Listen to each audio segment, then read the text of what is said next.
Hyderabad HMDA grounds లో జరుగుతున్న ప్రజాపాలన విజయోత్సవాల్లో భాగంగా సీఎం రేవంత్ రెడ్డి మాట్లాడుతున్నారు. లైవ్ లో చూద్దాం. అంజన్ కుమార్ యాదవ్ గారికి, మిగతా ప్రజా ప్రతినిధులకు, ఆర్టీసీ అదేవిధంగా రవాణా శాఖకు సంబంధించిన ఉన్నతాధికారులు, ఇక్కడికి విచ్చేసిన కార్మిక మిత్రులందరికీ కూడా హృదయపూర్వక సంవత్సర శుభాకాంక్షలు. ఈరోజు ఈ కార్యక్రమం ప్రజాపాలన సంవత్సరం పూర్తి చేసుకుంటున్న సందర్భంలో ఈ పండుగను మీ అందరితో కలిసి పంచుకోవాలి. ఈ సంవత్సర పాలనలో రవాణా శాఖ సిబ్బంది సాధించిన విజయాలను తెలంగాణ రాష్ట్ర ప్రజలకు గుర్తు చేయాలని ఒక గొప్ప సంకల్పంతో ఈ కార్యక్రమాన్ని ఏర్పాటు చేసుకొని పోయిన సంవత్సరం ప్రభుత్వం ఏర్పడిన 2 రోజుల్లోనే డిసెంబర్ 7 నాడు ఎల్బీ స్టేడియంలో రాష్ట్ర ప్రభుత్వం ప్రమాణ స్వీకారం చేస్తే ఆనాడు కాంగ్రెస్ పార్టీ ఇచ్చిన 6 గ్యారంటీలలో భాగంగా డిసెంబర్ 9 నాడు మొట్టమొదట ఆర్టీసీ బస్సుల్లో ఆడబిడ్డలకు ఉచిత రవాణా కార్యక్రమాన్ని ప్రారంభించి దాదాపుగా ఈ రోజుకు సంవత్సరం పూర్తి చేసుకోబోతున్నాం.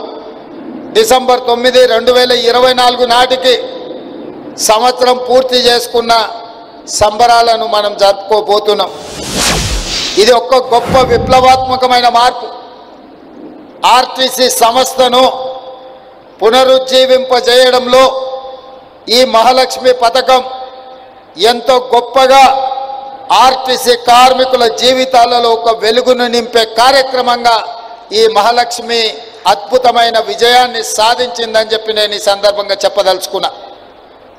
ఇవాళ మిత్రులారా, మిత్రుడు పొన్నం ప్రభాకర్ గారు చెప్పినట్టు రాజకీయ పార్టీలు, ప్రజాప్రతినిధులు తెలంగాణ రాష్ట్ర సాధనలో విఫలమైనప్పుడు 4 కోట్ల తెలంగాణ ప్రజలు ఇక తెలంగాణ రాదేమో శాశ్వతంగానే అనుమానాలు వ్యక్తం చేస్తూ ఆందోళన చెందుతున్న సందర్భంలో ఆనాడు ఆర్టీసీ కార్మికులు 43,000 కుటుంబాలు పండగ జరుపుకోకుండా ఆర్టీసీతో దిగ్బంధం చేసి తెలంగాణ రాష్ట్రాన్ని స్తంభింపజేసింది. కాబట్టి ఆర్టీసీ కార్మికుల కృషి త్యాగాలు, భార్య బిడ్డలతో ఉపవాసం బండైనా సరే తెలంగాణ రాష్ట్రాన్ని సాధిస్తామని ఉక్కు సంకల్పంతో ఆనాడు సకల జనుల సమ్మెలో సింగరేణి కార్మికులతో పాటు జంగు సైరన్ ఊది తెలంగాణ రాష్ట్రాన్ని సాధించడంలో ఆర్టీసీ కార్మికులు విజయం సాధించిందని చెప్పడానికి ఎవరికి బేషజాలు ఉండాల్సిన పని లేదు. ఇవాళ సింగరేణి కార్మికులు వెలుగులు విరజిమ్మే నల్ల బంగారం ఉత్పత్తిని ఏ విధంగా నిలుపుదల చేసి తెలంగాణ ఉద్యమంలో పాల్గొన్నారో, విద్యుత్ కార్మికులు వేలాదిగా తెలంగాణ ఉద్యమంలో పాల్గొన్నారో, ఆర్టీసీ కార్మికులు అందరికంటే ముఖ్యంగా రాష్ట్రం మొత్తం 43,000 మంది కుటుంబాలు ఉపవాసం పండుకొని తెలంగాణ ఉద్యమ బాట పట్టిండ్రు. కాబట్టి ఈరోజు తెలంగాణ రాష్ట్రం ఏర్పడ్డది. నాకంటే ముందు 2 సార్లు ముఖ్యమంత్రిగా బాధ్యతలు స్వీకరించిన చంద్రశేఖరరావు గారైనా, ఈనాడు ముఖ్యమంత్రిగా బాధ్యతలు చేపట్టిన నేనైనా బాధ్యతాయుతంగా రవాణా శాఖను కాపాడవలసిన అవసరం ఉన్నది. వాళ్ళ హక్కులను, వాళ్ళ ఆకాంక్షలను నిలబెట్టాల్సిన బాధ్యత మా మీద ఉన్నది. అందుకే ఆ 10 సంవత్సరాల్లో తెలంగాణ రాష్ట్రం వచ్చిన తర్వాత ఆర్టీసీ సంస్థ బాగుపడుతుంది, లాభాల బాటనే నడుస్తుంది, కార్మికుల యొక్క కారుణ్య నియామకాలు జరుగుతాయి, మీ ఫిట్మెంట్ మీకు వస్తుంది, అన్ని రకాలుగా ఉద్యమ సమయంలో చెప్పిన ఆకాంక్షలు నెరవేరుస్తాయని ఆనాడు ఆశించాను. మీ ఆకాంక్షలు నెరవేరకపోవడం వల్ల మళ్ళీ తెలంగాణ రాష్ట్రంలో మీరు ఉద్యమ బాటన పడితే ఆనాటి ప్రభుత్వం నిర్లక్ష్యం చేయడం వల్ల దాదాపుగా 50 మంది ఆర్టీసీ కార్మికులు, నాకు బాగా గుర్తుంది, మీ ఒక ఆర్టీసీ డ్రైవర్ ఖమ్మం జిల్లాకు చెందినవాడు, ఆయన పిల్లలు మంచి ఉద్యోగాలలో ఉండే ఆర్థికంగా స్థితిమంతుడైన తోటి కార్మికుల కోసం ప్రాణ త్యాగం చేసిండు. కనీసం ఆనాడు హాస్పిటల్లో ఆ శవాన్ని పరామర్శించడానికి ఆ కుటుంబానికి ఒక మనోధైర్యాన్ని ఇవ్వడానికి కూడా ఆనాటి ప్రభుత్వం అనుమతించలేదు. ఆ రోజు ఆ కుటుంబాన్ని కలిసి ఓదార్చి తప్పకుండా మంచి రోజులు వస్తాయి, ఎల్లకాలం తెలంగాణ ఇట్లనే ఉండదు, ఉమ్మడి రాష్ట్రానికంటే తెలంగాణ రాష్ట్రంలో కార్మికుల మీద దౌర్జన్యం జరుగుతుంది, ఇది ఎల్లకాలం సాగదు, మీకు మంచి రోజులు వస్తాయి, ఆ మంచి రోజుల కోసం మన అందరం కలిసి కొట్లాడదామని చెప్పి ఆ రోజు మాట్లాడడం జరిగింది.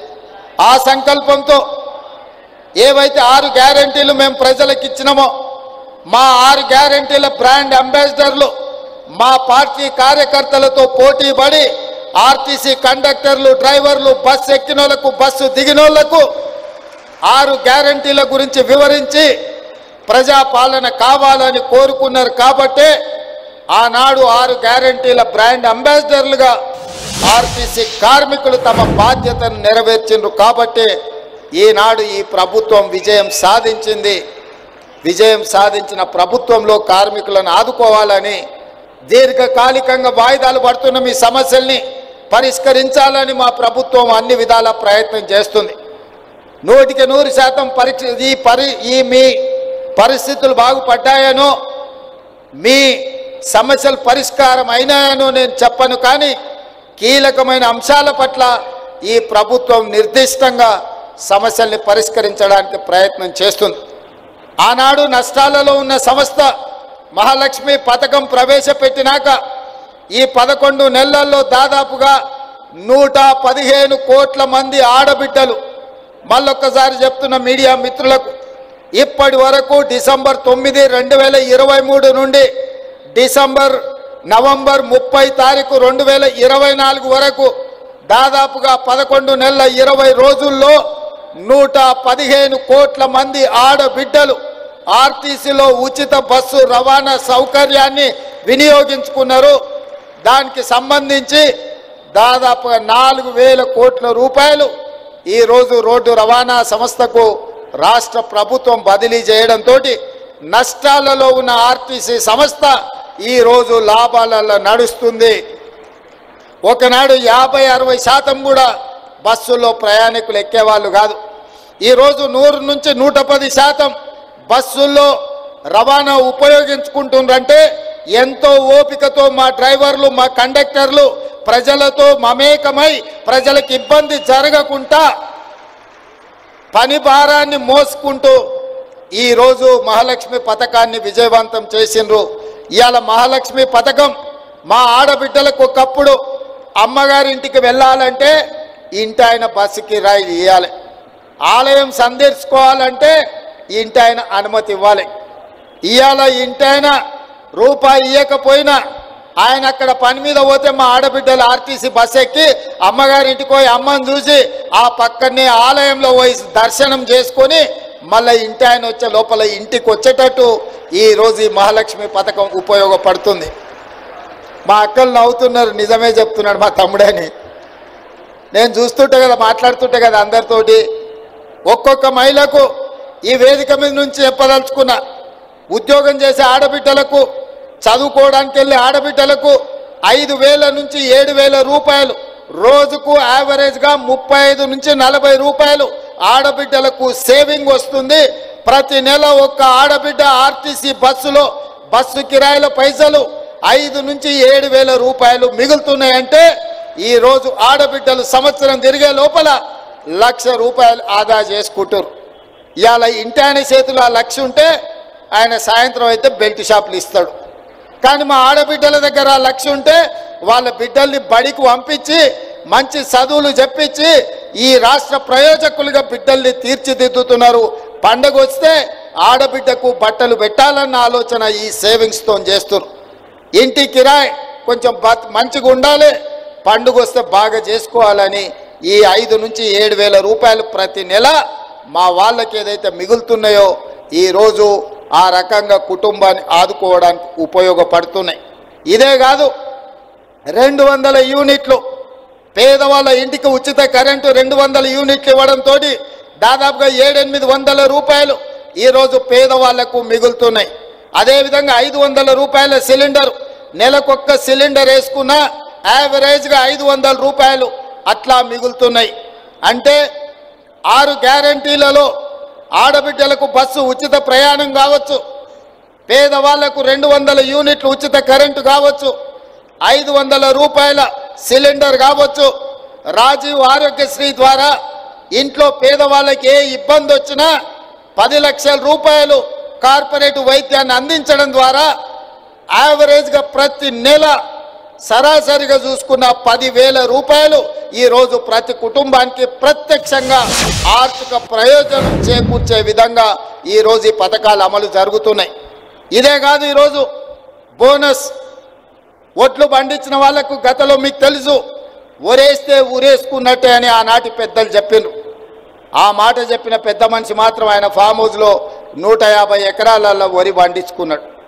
ఆయన పండించిన ఒట్లలో మరి బంగారం ఉందేమో నాకు తెలియదు, కానీ కావేరీ సీడ్స్ అనే సంస్థ 4,200 రూపాయలు క్వింటాల్కి ఇచ్చి కొన్నదయా. మరి దొరలు పండిస్తే ఆ ఒట్లలో బంగారం ఉంటుందేమో నాకు తెలియదు, కానీ గజ్వేల్ ఫామ్ హౌస్లో రాష్ట్రమంతా ఒరేస్తే ఉరేసినట్టు అని రైతాంగానికి చెప్పి వారు మాత్రం 150 ఎకరాలల్లో వరి పండించుకుంటే కావేరీ సీడ్స్ 4,200 రూపాయలు క్వింటాల్కి ఇచ్చి కొనుగోలు చేసింది. ఆనాటి పరిస్థితులు అవి. మరి ఈనాడు రైతాంగం కష్టాలు గుర్తించి రైతులను ఆదుకోవాలని, వ్యవసాయం దండుగ కాదు వ్యవసాయాన్ని పండుగ చేయాలని, ఇది రైతు రాజ్యమని నిరూపించడానికి 25,35,000 మంది రైతు కుటుంబాలకు మొదటి సంవత్సరంలోనే 21,000 కోట్ల రూపాయల రైతు రుణమాఫీ చేసి 2 లక్షల రూపాయల వరకు రైతులకున్న అప్పుల నుంచి రుణ విముక్తుల్ని చేసి ఇవాళ 25 లక్షల మంది రైతులను అప్పుల ఊబిలో నుండి బయటికి తీసుకొచ్చినాం. 21,000 కోట్ల రూపాయలు రైతుల ఖాతాలో వేసినాం. ఇదే కాదు, ఓరేసుకుంటే ఊరేసుకున్నట్టు కాదు, ఓరేసుకోండి గిట్టుబాటు ధర ఇవ్వడమే కాదు, మీకు 500 రూపాయల బోనస్ ఇస్తామని చెప్పి ఇవాళ ఈ రాష్ట్రంలో రైతాంగాన్ని వరి పండించమని ప్రోత్సహించినందుకు ఈరోజు భారతదేశంలోనే రికార్డు. స్వతంత్రం వచ్చినప్పటి నుంచి ఈనాటి వరకు ఉమ్మడి రాష్ట్రంలో కానీ పంజాబ్ రాష్ట్రంలో కానీ ఏ రోజు కూడా 1,53,00,000 మెట్రిక్ టన్నుల వరి ధాన్యం ఉత్పత్తి చేయలేదు. మొట్టమొదటిసారి తెలంగాణ రాష్ట్రంలో ఈ వానాకాలంలో రైతులు 1,53,00,000 మెట్రిక్ టన్నుల వడ్లు పండించి దేశానికే ఆదర్శంగా నిలబడ్డారు. చివరి గింజ వరకు రైతులు పండించిన పంటను సన్న వడ్లను మొత్తం 500 రూపాయల బోనస్ ఇచ్చి ఇవాళ మన ప్రభుత్వం కొనుగోలు చేయడం ద్వారా రైతులకు అండగా నిలబడతామని ఒక భరోసా ఇచ్చినాం. భవిష్యత్తులో కూడా తెలంగాణ రైతాంగాన్ని నేను విజ్ఞప్తి చేస్తున్నా, దొడ్డు వడ్లు పండించకండి, దొడ్డు బియ్యం తినే పరిస్థితులు లేవు. రేషన్ షాపుల్లో దొడ్డు బియ్యం ఇస్తే మళ్ళీ రేషన్ షాపులో బ్లాక్ మార్కెట్లు అమ్ముకుంటుండే, ఎవరు తింటలేరు. హాస్టళ్లలో పిల్లలకు పెడితే ఆహార కల్తీ అయిందనే ఆరోపణలు వస్తున్నాయి. అందుకే తెలంగాణలో ఉండే SC, ST, BC, minority Kasturba పాఠశాలలతో పాటు మధ్యాహ్న భోజన పథకంతో పాటు రేషన్ షాపుల్లో ప్రతి వాడికి సన్న బియ్యం ఇయ్యాలని తెలంగాణ రాష్ట్ర ప్రభుత్వం నిర్ణయించుకున్నది.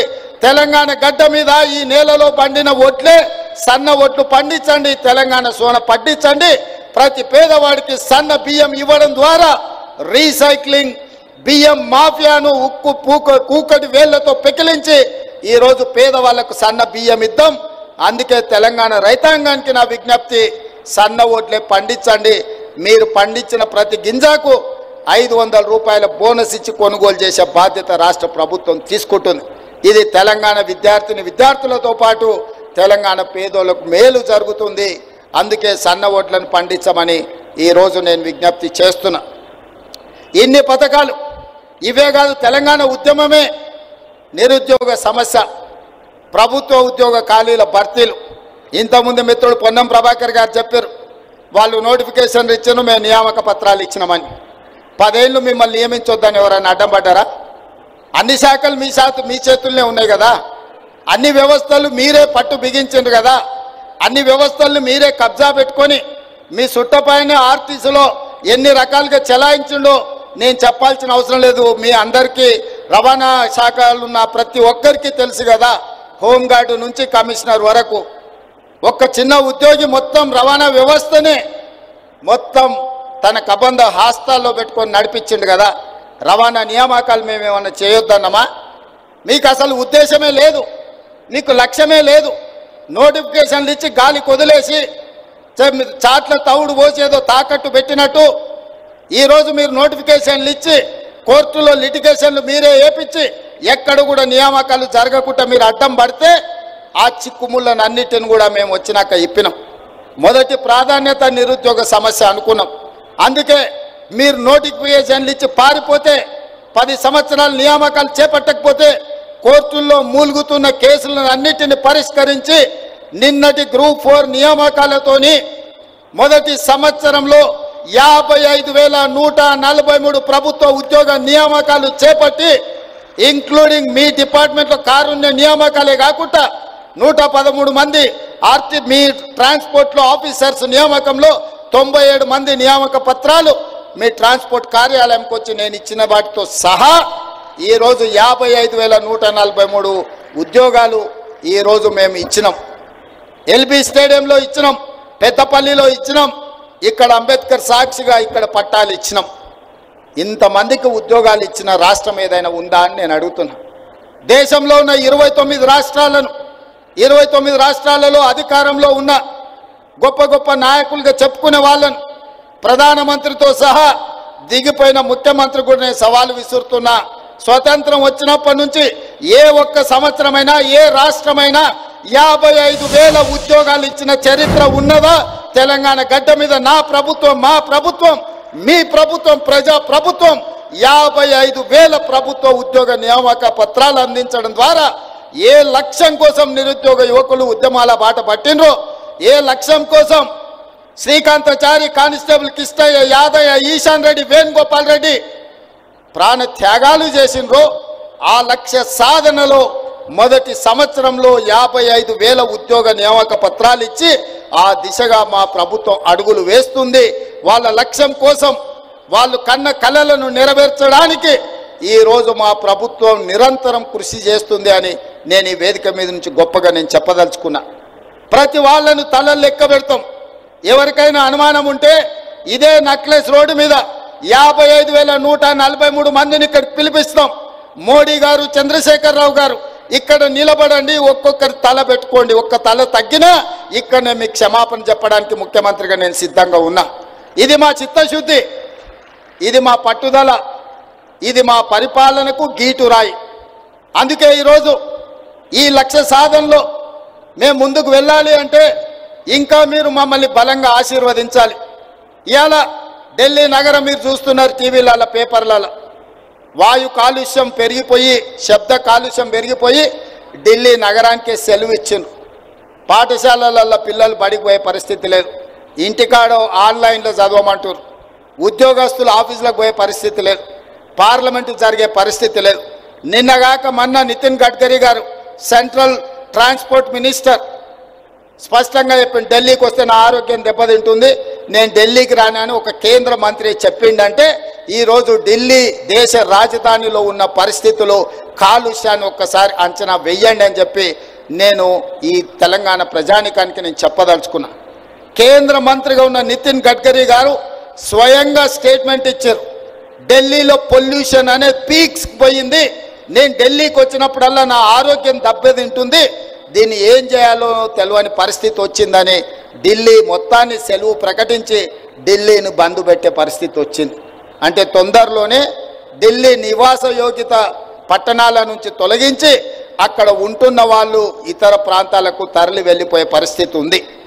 అదేవిధంగా బెంగళూరులో ట్రాఫిక్ జాములు మీరు చూసారు, చెన్నైలో వర్షాలు వస్తే పడవల్లో తిరిగే పరిస్థితి మీరు చూసారు, ముంబైలో కొట్టుకుపోతున్న పరిస్థితులు మీరు చూస్తున్నారు.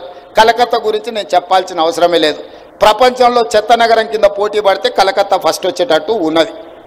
ఈ మహానగరాలల్లో 6 నగరాలు ఉంటే ఢిల్లీ, ముంబై, చెన్నై, కలకత్తా, బెంగళూరు, హైదరాబాద్ మన ఒక్కరమే కాస్తో కూస్తో బాగున్నాం. ఈ బాగున్న నగరం వేగంగా కాలుష్యం వైపు ప్రయాణం చేస్తుంది. ఈ కాలుష్యాన్ని నియంత్రించాలంటే ఆర్టీసీ కార్మికులు రవాణా శాఖ సిబ్బంది నడుం బిగిస్తే తప్ప ఈ కాలుష్యాన్ని నియంత్రించలేని పరిస్థితి ఉన్నది. సామాజిక బాధ్యత, ఇది ఉద్యోగం కాదు, ఇది భావోద్వేగం. ఈ నగరం నిర్మానుష్య నగరంగా మారకుండా ఉండాలి అనంటే రవాణా శాఖ క్రియాశీలకంగా పనిచేయాలి, చట్టాలను పకడ్బందీగా అమలు చేయాలి. ఈ నగరంలో కాలుష్యాన్ని వెదజల్లుతున్న వాహనాలను నియంత్రించాలి. నియంత్రించడమే కాదు, నిరోధించాలి. నిరోధించిన వాటిని 15 సంవత్సరాలు పూర్తయితే వాటిని స్క్రాప్కు పంపించాలి. అందుకే స్క్రాప్ పాలసీ తీసుకొచ్చినాం. కాలం చెల్లిన వాహనాలను స్క్రాప్కు పంపించాల్సిన బాధ్యత మీ మీదనే ఉన్నది. అదేవిధంగా ఇవాళ డీజిల్, పెట్రోల్, ఇతర ఇంధనాల వల్ల విపరీతమైన కాలుష్యాన్ని వెదజల్లుతున్నాయి. మరి దీన్ని నియంత్రించాల్సిన బాధ్యత మన మీద లేదా? అందుకే ఈరోజు మనం ఈ ఎలక్ట్రిక్ వాహనాల కోసం రవాణా ఛార్జెస్ 0 చేసినాం. ఒక్క పైసా లేదు. వెహికల్ కొనుక్కుంటే వితౌట్ ఎనీ ఫీజ్ మనం బండ్లను రిజిస్ట్రేషన్ చేస్తున్నాం. కాబట్టి ఈరోజు నగరంలో ఆ వాహనాల కొనుగోలు పెరగాల్సిన అవసరం ఉన్నది. ప్రజలకు అవగాహన కల్పించాల్సిన బాధ్యత అధికారుల మీద ఉన్నది. ఇదే కాదు, ఈరోజు గ్రేటర్ హైదరాబాదే కాదు, ఔటర్ రింగ్ రోడ్డు నుంచి మొత్తం ఔటర్ రింగ్ రోడ్ ఇన్సైడ్ ఉన్న నగరం హైదరాబాద్ కావచ్చు, సికింద్రాబాద్ కావచ్చు, మల్కాజ్గిరి కావచ్చు, చేవెళ్ళ పార్లమెంట్ కావచ్చు, కొంత Medak parliament outer ring road లోపల ఇది మొత్తం ఒక మహానగరం. ఈ ఔటర్ రింగ్ రోడ్ ఇన్సైడ్ ఉన్న core urban Hyderabad, core urban రీజియన్లో ఈరోజు ఆర్టీసీ బస్సులు 3000 ఉన్నాయి. ఈ 3000 బస్సులు దాదాపుగా 90% డీజిల్ మీద నడుస్తున్నాయి. ఈ 3000 బస్సులు డీజిల్తో ఇట్లనే నడుస్తే కాలుష్యాన్ని నియంత్రించలేము. అందుకే రాబోయే 2 సంవత్సరాలలో అన్ని ఆర్టీసీ బస్సులను ఔటర్ రింగ్ రోడ్ అవతలికి పంపించి 3000 ఎలక్ట్రిక్ బస్సులు కొని ఈ హైదరాబాదు నగరాన్ని కాలుష్య రహిత నగరంగా చేయడానికి రాష్ట్ర ప్రభుత్వం అన్ని విధాలుగా ప్రయత్నం చేస్తుంది. కేంద్ర ప్రభుత్వ సహకారం తీసుకుంటుంది. తొందరలోనే 2 సంవత్సరాలు పూర్తి చేసే లోపల 3000 ఎలక్ట్రిక్ బస్సులను కొని హైదరాబాదు నగరంలో ఔటర్ రింగ్ రోడ్డు లోపల డీజిల్తో నడుస్తున్న అన్ని బస్సులను ఇతర ప్రాంతాలకు తరలించి ఈ నగరాన్ని రక్షించడానికి పూర్తిగా ప్రయత్నం చేస్తాము. ఆ దిశగా నేను మీకు హామీ ఇస్తున్నా. అదేవిధంగా రెండవ భాగం కార్లు, ఊబర్ కానీ ఇతర ట్రాన్స్పోర్ట్లో నడిచేటివి. ఆ తర్వాత ఆటోలోళ్ళు పాపం గిట్టుబాటు ధర లేక డీజిల్ బదులు కిరోసిన్ పోసి నడుపుతున్నారు. పట్టుకుంటే ఒక బాధ, పట్టుకోకపోతే ఇంకో బాధ. ఫైన్ వేస్తే ఓ బాధ, ఫైన్ వేయకపోతే ఇంకొక బాధ. వేస్తేనేమో సంఘాలు వస్తే, వేయకపోతేనో అధికారులు మిమ్మల్ని తిడతారు. రవాణా శాఖకే ఉంది. పట్టుకోకపోతే ఎలుక కోపం, ఇడిచిపెడితే పిల్లి కోపం అన్నట్టు 2 దిక్కుల మీకే ఇబ్బంది ఉంది. అందుకే ఇవాళ నేను మా రవాణా శాఖ మంత్రి గారికి సూచన చేస్తున్నా, ఈ డీజిల్ ఆటోలు అన్నిటిని కూడా ఔటర్ రింగ్ రోడ్ అవతలికి పంపించండి. వాళ్ళందరూ ఎలక్ట్రిక్ ఆటోలు కొనుక్కుంటే వాళ్ళకి ఏ రకంగా మనం ప్రత్యేక పథకాలు ఇవ్వగలమో వాటిని మీ అధికారులతో మాట్లాడి ఒక ప్రణాళిక తీసుకురండి. ప్రతి పేదవాడు ఎలక్ట్రిక్ ఆటో కొని హైదరాబాదు నగరంలో నడుపుకుంటే వాళ్ళని ఏ విధంగా ఆదుకోవాలనో ఒక ప్రత్యేకమైన పథకం తీసుకురండి. ఈ నగరంలో తిరుగుతున్న డీజిల్ ఆధారిత ఆటోలు అన్నిటిని కూడా నగరం బయటికి పంపించడం ద్వారా ఈ నగరాన్ని కాలుష్య రహిత నగరంగా తీర్చిదిద్దాలి.